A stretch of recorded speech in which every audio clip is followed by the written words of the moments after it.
Well, hello and welcome to the Informed Traveler Podcast, a weekly travel podcast where our goal is to help you become a more informed traveler. And I'm your host, Randy Sharman. Air Canada was in the news last week for a couple of reasons. Its new facial ID system and new carry-on fees. So in a few seconds, travel expert Onanta Forbes will join me to break it all down. And it seems to me there's two ways to approach winter. One is to try to escape it and head someplace warm. The other is to embrace it and get out and enjoy the activities winter has to offer. And one place you might not have thought of to do all that is the state of New Hampshire. It has all kinds of winter activities and events to enjoy, so we'll get some ideas on how to do all that.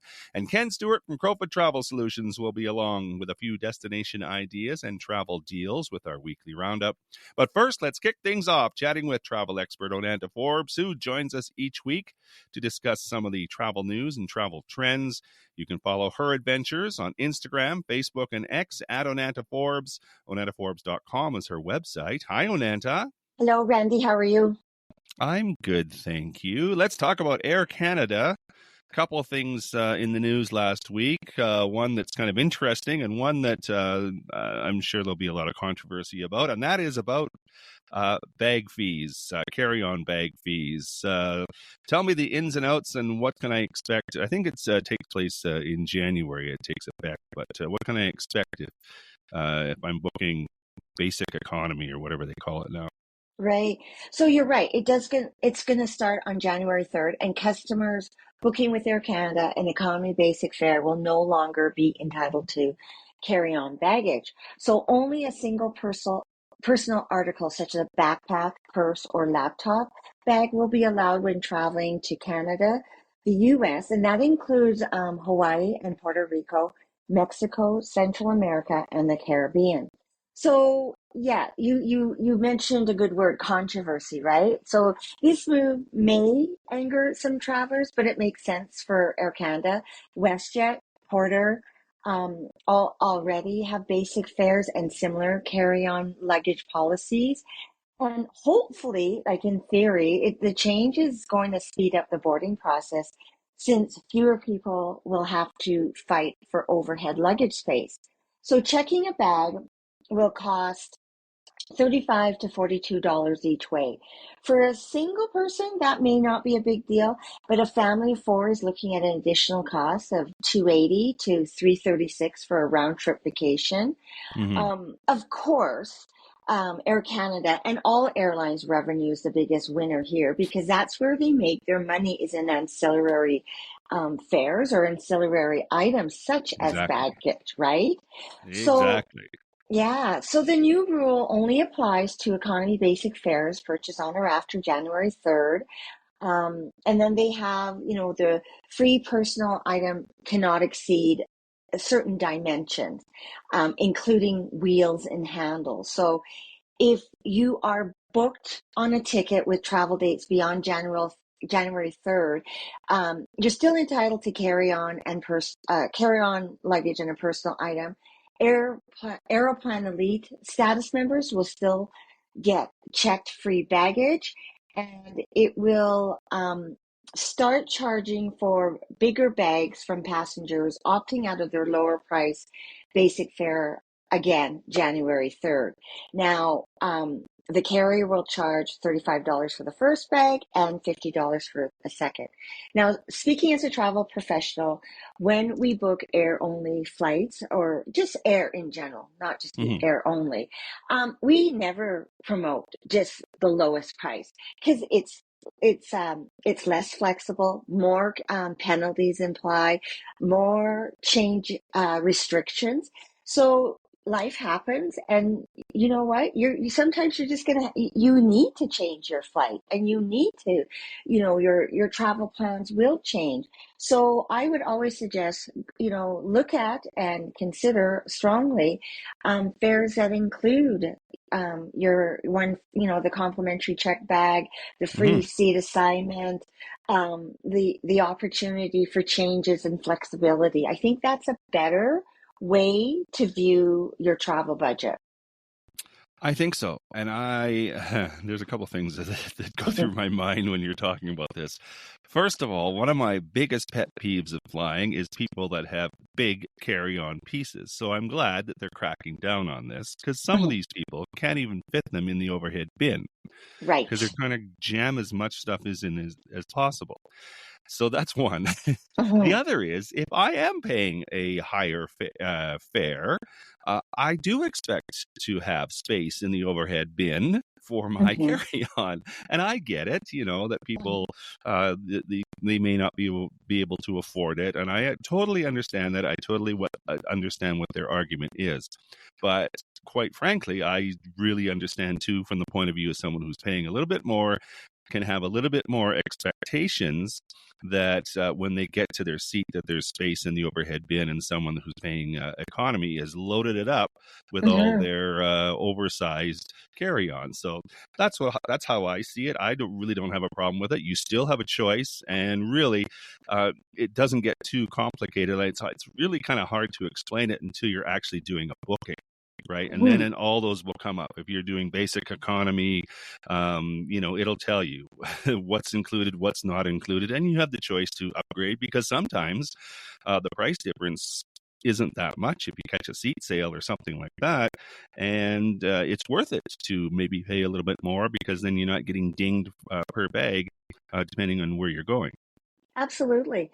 And the factor is too, like, when you go on an ultra basic fare, you are the last to be loaded. So you aren't really going to get a lot of overhead space at the end of the day, because, as you Hmm. say, people like to take everything with them, and they consider their carry-on or their personal item to be a huge backpack, plus the And we've all carry-on. seen this. We've all seen Oh, people do yeah. this.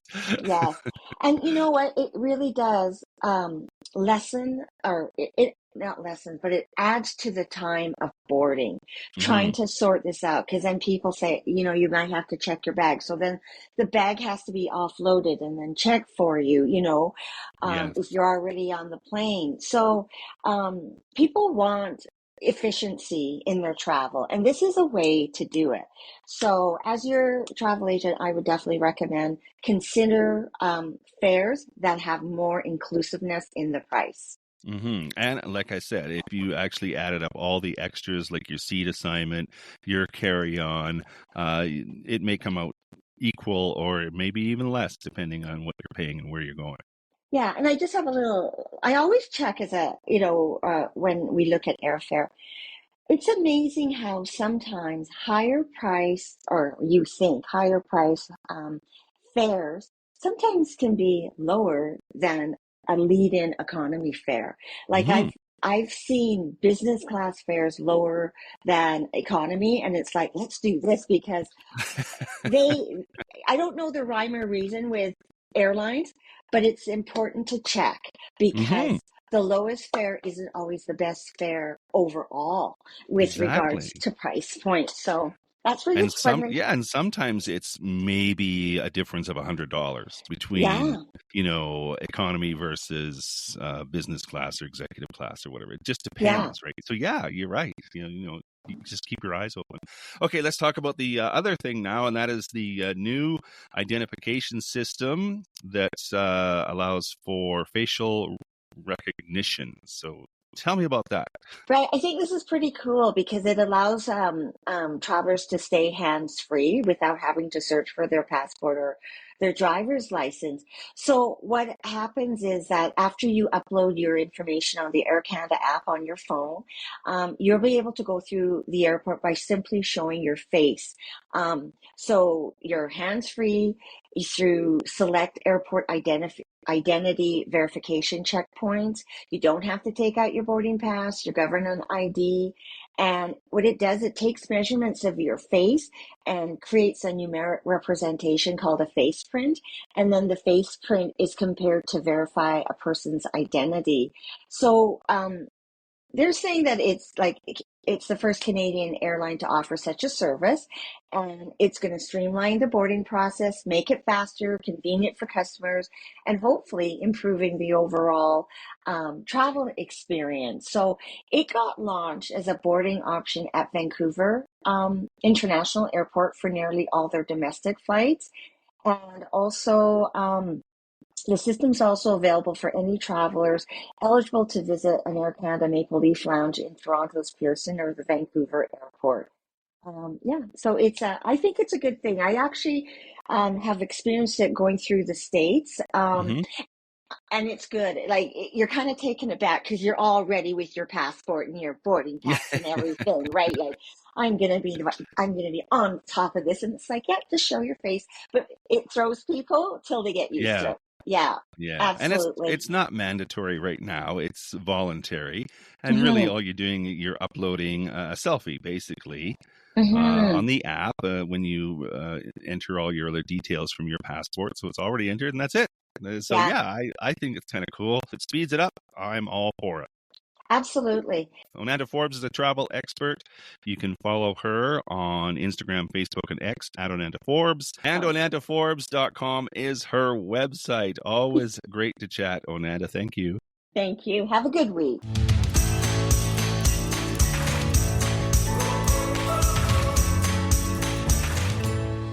But one way to enjoy winter is to embrace it and get out and enjoy all the activities winter has to offer. And one place that you might not have thought of to do all that is the state of New Hampshire. It has all kinds of winter activities and events to enjoy. So joining us now to give us some ideas on how to do all of that is Chris Nielsen. She's the communications manager for the New Hampshire Office of Tourism.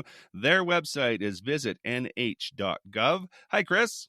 How are you, Randy? I'm well, thank you. Thank you for taking the time to let us know all about the great things that New Hampshire has to offer. I am looking on your website, visitnh.gov. So just tell me, what makes New Hampshire unique compared to other East Coast destinations in the U.S.? I'm thinking New York and, Massachusetts. They all have those big cities. It seems that New Hampshire doesn't, and that's probably to your advantage. It really is. And what we like to say about New Hampshire that really sets us apart from our neighbors or, other folks on the East Coast is we offer a variety within proximity. And by that, I mean, our state is a small, compact state. However, you can experience some amazing geographies in those short distances. Our state, east to west is only about 2 hours to travel from, and then top to bottom, north to south is about 4 hours. So again, it's very compact, but you're going to experience charming, quaint country villages. You can experience, 4,000-foot peaks with jaw-dropping mountain scenery. We have a seacoast. It's only 18 miles long, but you can pack a lot into a little. We say? Big things come in small packages, right? So really, it's that variety within proximity that you can just experience so much in a short time frame. And I don't mean to keep talking, but I'm talking about my home state, so why not? If you can actually, in the summertime, people do this. You can be at the top of Mount Washington, which is the highest peak in the Northeast, and then you can be over on the seacoast, having a lobster that afternoon. So again, it's that range of experience. But you don't have to drive huge distances to experience those things. Mm-hmm. Well, I wrote down in my notes, offers smaller communities, outdoor activities, and I would bet it's probably less expensive than some of those larger cities. So that helps too, right? It sure does. I mean, and another one of our great assets, which I should have mentioned. So thank you for reminding me, even though you probably didn't necessarily mean to. We offer tax-free shopping. So we do have a rooms and meals tax, which is about 8%, I believe. But any purchases you make are all tax-free. So that really adds to the value of your dollar. And our close proximity, to Montreal, about 4 hours. So it's a really easily accessible destination for folks. And again, you don't have to drive huge distances to get there. Mm-hmm. Well, let's talk about getting there. That's one way of doing it, particularly for Canadians, is to just fly to Montreal and do the drive, because I understand, again, looking on your website, visit nh.gov, the scenic drives are amazing. Oh my gosh, we have scenic drives, in every region of the state. I was just mentioning a variety within proximity, and those scenic drives are going to take you, off the beaten path.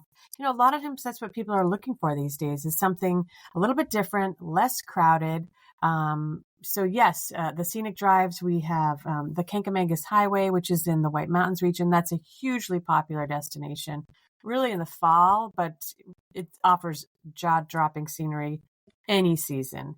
But the accessibility, to get back to your original question, yes, folks from Ontario can fly into Montreal, drive down.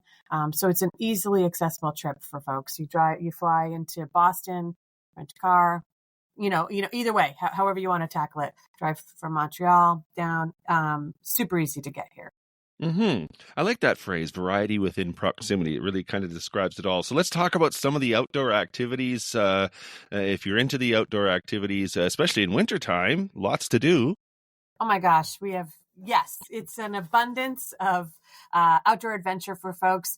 We have 18 or 19 alpine ski areas. We have, cross-country ski areas. A lot of these ski resorts that people might be familiar with, really renowned resorts like Bretton Woods, Loon Mountain, Cannon Mountain. And again, those are all some of the first resorts you would get to if you're driving from Montreal, flying in from Ontario, Montreal down. And again, so you've got the alpine skiing, cross-country skiing, snowshoeing, snowmobiling, about 11,000 kilometers of trails just in New Hampshire. So really a ton to explore. We have, a lot of winter festivals that really set the scene and really make you feel like you're in a magical winter landscape when you're heading to these things. And they're events that people build their vacations around because it can be an annual tradition, and it's something people come back for year after year. There's a festival at the end of January, the Jackson Snow Sculpting Competition, right up in the White Mountains. And, people come from all over to participate in that and to watch these artists, carving these amazing structures out of huge, massive blocks of ice. So that's just one of the festivals. But again, just a great experience. And I will say this: so you are talking to a Canadian, so we're going to talk about cold weather, but I don't think it gets as cold as some of us might imagine, right? Well, it doesn't. I mean, if you're, you dress for the weather. Yeah. Again, I'm a native Granite Stater, and I always say if I'm equipped for the weather, I'm going to enjoy it. And winter's here for a good portion of the year, so you should embrace it. I mean, just bundle up, head out, and there's so many things you can do, and really, outdoor adventure, getting out, breathing the fresh air is just better for all of us, health wise, mental health wise. And who wants to be cooped up all year long, right? So really the temperatures are certainly bearable.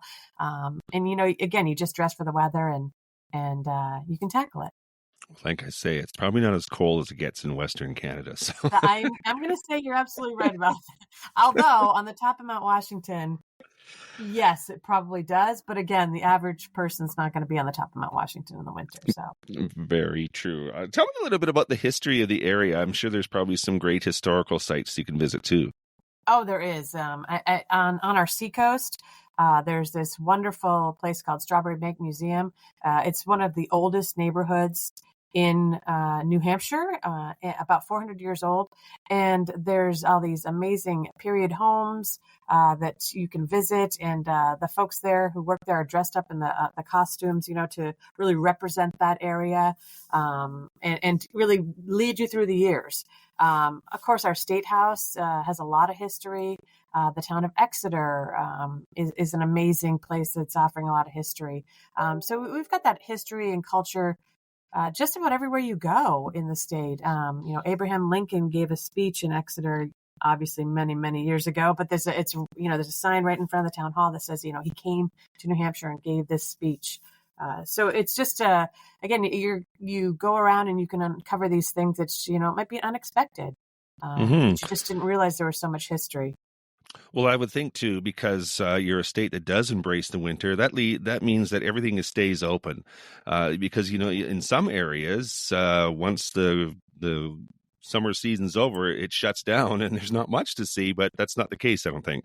No, it's really not. I mean, certainly some things are seasonal and do shut down, but there's a lot of opportunities to experience a different a different flavor of New Hampshire during the winter time. That some of the tours that people could experience, we were just talking about Mount Washington. While you cannot go to the top of Mount Washington during the winter, there's something called the Mount Washington Snow Coach. This is a really cool experience, and cool, I do mean cool. It offers guided tours up Mount Washington to just above tree line. So you get in this. They offer these during the summertime. It's a guided tour up the auto road, the Mount Washington auto road. But they take the vans that they use in the summer and they put these tracks on them so they can get up the auto road, because it's in the winter. It's got feet of snow on it. And you're heading up into the subarctic world for really an unforgettable type of experience. And these are narrated by the expert guides who know the area, they know the Alpine zone. And so they can, relay that experience. So you're going to really learn a lot about the area, but be in a warm and comfortable environment. And then you get out at tree line where it can be a very cool, frigid experience. So you're going to want to be bundled up, but really unforgettable. And on the flip side, if you go around to the other side of the mountain, the Cog Railway, Mount Washington Cog Railway, which is the world's oldest mountain climbing train, they now offer year-round operations. So from November to May, because the summit is shut down, they offer also a winter excursion up to what they call Wambeck Station. So that's halfway up the mountain, just below tree line. And on a clear day, you're going to have amazing, spectacular views from the southern presidentials to the Canadian border. You get out of the train for a little bit. There's viewing decks, warming huts, fire pit, refreshments. So it's, again, a really cool experience. And I'm using those air quotes, cool, because it will be a little bit chilly. But again, these are experiences we feel sort of one-of-a-kind experiences that you can have right here in New Hampshire. Mm-hmm. Well, that does sound like a lot of fun. Any other particular tours that if people are visiting should take in? Sure. So in the winter, and if we're talking about winter months, there are some great snowmobile tours. If you're not familiar with snowmobiling, up in our Great North Woods, there's some expert guides who are going to take you around. And if you've never tried snowmobiling, maybe give it a try this year. Just something different to do and a different way to see the landscape. It's one thing to be driving in a car, seeing the landscape, which is beautiful, but and even hiking or biking, but just to see it from a different perspective, getting out into the woods. Again, snowmobiling, just a great experience. I've tried it a couple times. Bundle up again, but if you're ready for the weather, it's going to be great. Mm-hmm. And also something people might be surprised to know, although maybe not. There's still ziplining tours that you can experience in the wintertime here in New Hampshire. Because again, as you mentioned, a lot of places do stay open and they do offer those different type of experiences. So it just gives you a different perspective of the landscape, just wintry, magical landscape. Mm-hmm. You touched on some of the festivals. What are some of the bigger events or some events that people might take note of? So there's some, obviously, December right now are, packed with a lot of holiday events. Mm-hmm. In the next couple of weeks, holiday cookie tours are a big thing here in New Hampshire. I'm not sure if they are where you are, but those are hugely popular, and it's an opportunity for folks to, tour these historic inns. There's one in the Mount Washington Valley, so they get to see the inns all decked out in their holiday finery, and sample some signature cookies and candies. So there's one in the Mount Washington Valley. There's one over in the Monadnock region, which is the southwestern corner of our state. They call it the Currier and Ives Cookie Tour. And as the name might imply, that region is sort of like a Currier and Ives, has a Currier and Ives look and feel to it. So again, a similar experience. You get to you drive around and you check out the inns and you sample their treats. There's a lot of light tours going on right now. And I know that's kind of all the thing is going to check out the holiday lights. So we have several of those. I mentioned in January, the snow sculpting event, which is at the end of the month. Really, really cool event. There's in February, there's a Keen Ice and Snow Festival, which is again over in the Monadnock region. Also coming up in February, there's something called, I can tell you're really going to love this one, Randy, the North Conway Chocolate Festival. I hope you're going to love it. Well, as soon as you said chocolate, yeah. Right? Who can't embrace that? They also call this the sweetest day on the trails. And it takes place in the Mount Washington Valley in the White Mountains region of the state on a 45-kilometer network of trails. So what people do is they snowshoe or cross-country ski while eating chocolate treats from these local businesses. So, I mean, this is really the best way to indulge in chocolate guilt-free, right? I mean, you're just working off all that chocolate right off the bat. So, Talk a little bit about the accommodation options. I'm thinking that there's probably a lot of unique kind of historic hotels or boutique hotels or inns that people can choose from. There is. I mean, our state really does offer a diverse range of lodging options to suit just about everybody's a preference. Whether you just were mentioning charming local bed and breakfast, cottages, comfortable motels, tree houses, glamping opportunities. We certainly have traditional chain properties that can provide overnight breakfast. But you will also find that they have some really thoughtful local touches. The hallways are usually filled with paintings from local artists. If you're seeking something a little more luxurious, New Hampshire does have 3 grand hotels, which are historic properties, and they're just beautiful. They offer, the full service amenities and in activities on property, spas, fine dining, all of those sorts of things. We offer lakeside retreats where you can, everything you need is within pretty much close proximity walking distance. For folks who, again, maybe want to get out into nature a little bit, our campgrounds are spread throughout the state. They offer, a lot of picturesque scenery, views, and, just an opportunity to really get out into nature. So really there's a little bit of everything, no matter what you're looking for. Mm-hmm. Well, that all sounds just wonderful. Anything you want to add that I might have missed? We talked about variety and the proximity. The tax-free shopping is something we really like to make sure people are aware of, and just the easy accessibility. Getting here. I know we spoke about that briefly, but if you're looking for a guided experience, we do offer some of those. Let the experts do the work for you. But if you can, one of the best ways to explore the state is in your car, because you can take your time, get off the beaten path, and just find those hidden gems that really are lurking around just about every corner. Mm-hmm. It is the live-free state of New Hampshire. You can plan your visit on their website, visitnh.gov. And Chris Nielsen is the communications manager for the New Hampshire Office of Tourism. It was so much fun chatting with you, Chris. I appreciate it. Great to chat with you too, Randy. Thanks so much.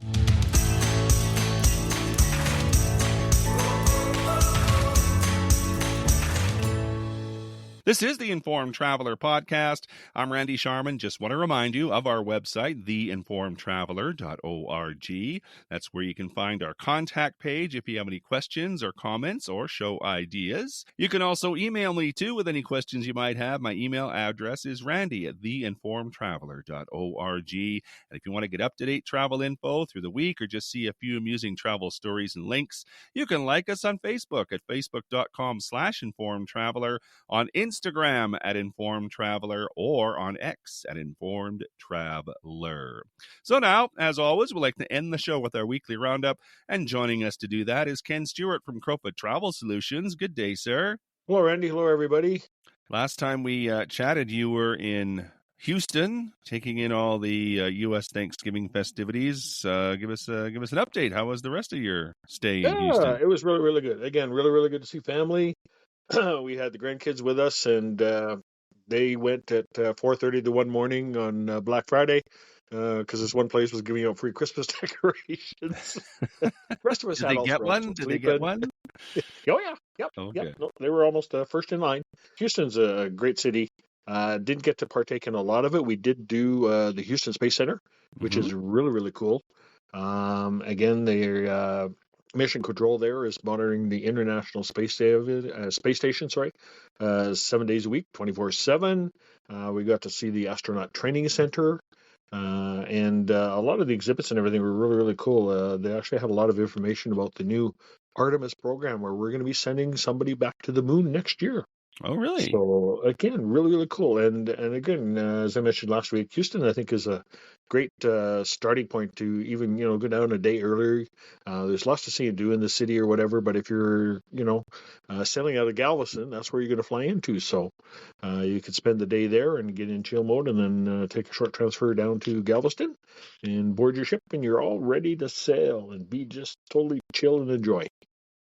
All right. Hoping some Now of you back guys to were work, right? yeah, my fault. Month end. Don't ever go away on month end. Really hoping some or a lot of you were able to take advantage of one more of the Black Friday or Cyber Monday sales that we had last week.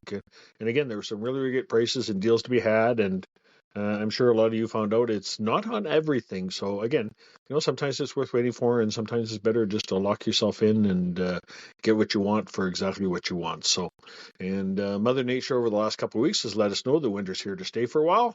So it's time maybe to think about a getaway, maybe even a long stay.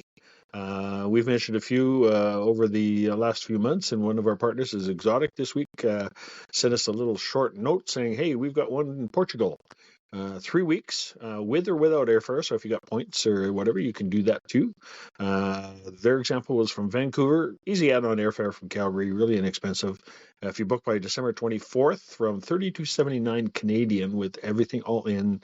That includes pre-night in Lisbon, 2 at the end, 21 nights in Algarve at the Luna Solokwa. 4-star, you got a studio equipped with a kitchenette so you can play like a local and go shopping, pick up your stuff at the market, and there's also a representative there 24/7 to assist you if you have any issues. And they've got all kinds of extra additional excursions that you could add into your package to make it a really great stay. Or take your golf clubs. That's something I would probably do. Lots of great golf courses there. And if you want to do just land-only package, it starts at only $1,800. So that's really That's pretty really good good. for 3 weeks. You betcha. That's You less than betcha. 100. That's less than $100 a night if you're just Yep. doing the land only. Exactly. And I think it's good to have a representative there. I mean, like if you compare that to using Airbnb or something like that, Yeah. and I'm not knocking Airbnb, but you're on your own, right? If something goes wrong, then you got to, go back and forth with the Airbnb people. But at least if you have a representative right there, you can, ask for guidance or Yep. places to go, things to do, that kind of thing. So that's Well, just you a never know. bonus, You right? get something that breaks down or, whatever, or you get stuck someplace and you need help. Somebody's there. Exactly. And if your Portuguese isn't really up to par, it helps to have somebody there as well. Well, I'm not sure. I've seen a couple of ads for him or whatever, and I'm going to check them out a little more. Apparently now there is like the AirPods. There's one that you can get that fits in your ear, and it's got AI, and it translates Nice. when somebody's talking to you, so you know exactly what they're saying. Hopefully they get it right. Exactly. Don't want to be mistaken. Our friends over at Air Canada Vacations reminding us of all they have to offer. Again, popular for us is obviously the sun destinations for the fall and winter. And yes, spring and summer has started being loaded into the systems for them. But they've also got great packages in Canada and the USA for those that don't want to go too far. But we've also got Europe, India, Asia, maybe a beach day over in Bali. They've got Australia, Colombia, and they're adding more and more to come. And a reminder, too, they're great for doing the cruises, especially if you want to include your airfare. Same pricing as the cruise lines and everything like that, but you can add the air to your package, and they have their cruise guarantee. So if you find the air better price before you travel, they're going to give it to you for free. So a win-win on that one. And again, with a cruise guarantee, if you flight's delayed or anything like that, they're going to make sure they get you to the first port to be able to grab that ship. So, and everything that you book has that has air in it, you're earning your Aeroplan points. And a lot of times they've even got some packages with bonus points and everything. So have a chat with us about your options. And I know you and myself, and there's lots of you out there that have lots of Aeroplan points sitting in your account, and sometimes it's tough to book those for flights. The easiest way to use them now is you can book an Air Canada Vacations package, convert those Aeroplan points into gift cards, as many as you want, and we can apply that to your full package. So again, Nice. whether you pay a part or if you've got enough, you can pay for your whole package in full with your Air Canada points. That would be nice to have enough Air Canada points to do that. Well, again, it's one of those things that's sitting there, and if you're having problems booking the flight or whatever, put it in the gift cards, book a package Yeah. to wherever you're going, and then, like I say, you still get full value for your points, and at least you get to use them. Yeah, exactly. Speaking of all-inclusive, we've got luxury voyages aboard the Paul Gauguin, your small ship experience in the islands of Tahiti. You got private balconies, unique itineraries, more ports of calls than any of the other luxury lines that are exploring the area. The cruise package includes your round-trip flights from Los Angeles. We've got gourmet dining and room service as much as you want, beverages, Wi-Fi, a day on their private island, private beach on Bora Bora. That's for your wife. Private beach on Bora Bora, Randy. Yeah, noted. And you get to full use of all the water sports, including snorkeling and diving with equipment right from the back of the ship. So right now, if you book a new sailing before January 3rd, you can save up to $2,900. That's per guest. And you too can experience your overwater bungalow that just sails along. I like it. Yeah. Viking Cruises, we got river, ocean, expedition options, a ship and a date and itinerary for you. River cruisers in Europe got you covered. Now sailing in Europe all year long, which is great because Christmas markets have been selling out the last couple of years. And again, it's a little slower time in the early part of the year. So again, not as crowded. Exotics like Egypt got you covered, getting you closer to home if you want. We got Mississippi and the Great Lakes. Again, river and ocean cruises from 7 or 8 days up to 22 days. And if you've got lots of time and a little bit of money, we can do 138 days travel around the world on one of their ocean world cruises. That would be something. I think so. And the cool thing about those world cruises is if you don't have as much time, you can pick the segments that they do. Yeah. So you can choose a particular area that you want to go to and jump on that one. Yeah. Like a little bit of a smaller ship and explore heart, check out some of their ocean expedition cruises. I know I've got some clients that are doing an Amazon here in early January, South America. Be interesting to see how they come back with their comments because they're longtime cruisers, and this is their first one on an expedition ship. So be interesting to hear their comments. And some even go pole to pole. So you can sail all the way from the Arctic to the Antarctica and see everything in between. I think that one would be really cool. I think that'd be cool too. Yeah. Yeah. And a lot of times too, Viking with all their different options, if you're so inclined or whatever, and again, you've got the time, you can combine a river cruise and then take an ocean cruise back to back. The time fits. So many choices. Book by December 31st. And right now, get your best pricing and they're going to save an additional $500 savings per cabin. And deposits are only $25. So book an ocean sailing, free international airfare, and that reduced deposits. So all of 2025 is available, 2026. And they just came out. They've opened up 2027. Oh, my. Which is great. Again, and now is a good time to lock in because you think about it, that, it's 2 years from now, right? 2027? Yeah. But how much are costs and everything going to go up now? But if you lock in now, you got pricing as of today. Well, good point. Yeah, that's a very good point. Because we've got inflation and everything all the time, right? So prices are going to go up. Plus, you get your choice. You first choice. Exactly. You got exactly what you want, when you want. Yeah, ship you want, the destination. So, yep. And it's something to look forward to, right? Yeah, plan ahead.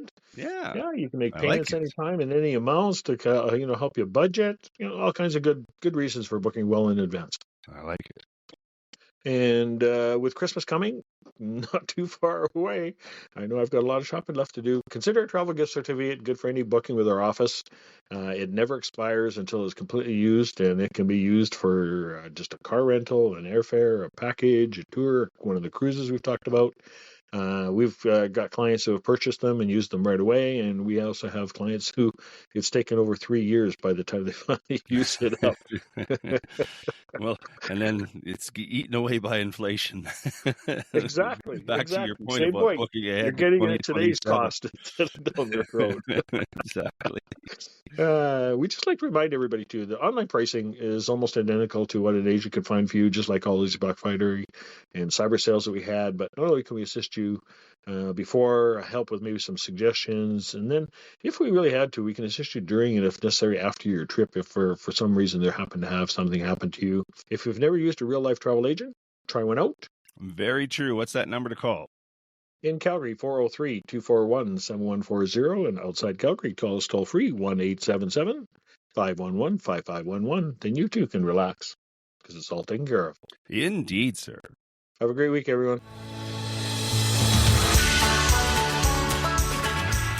And that is our show for this week. If you have comments or questions, we'd love to hear from you. If you have a show idea, send that along as well. My email is randy@theinformedtraveler.org. And if you like what you heard, tell a friend. You can check out our website too at theinformedtraveler.org. In the meantime, thanks for listening, travel safe, and be an informed traveler.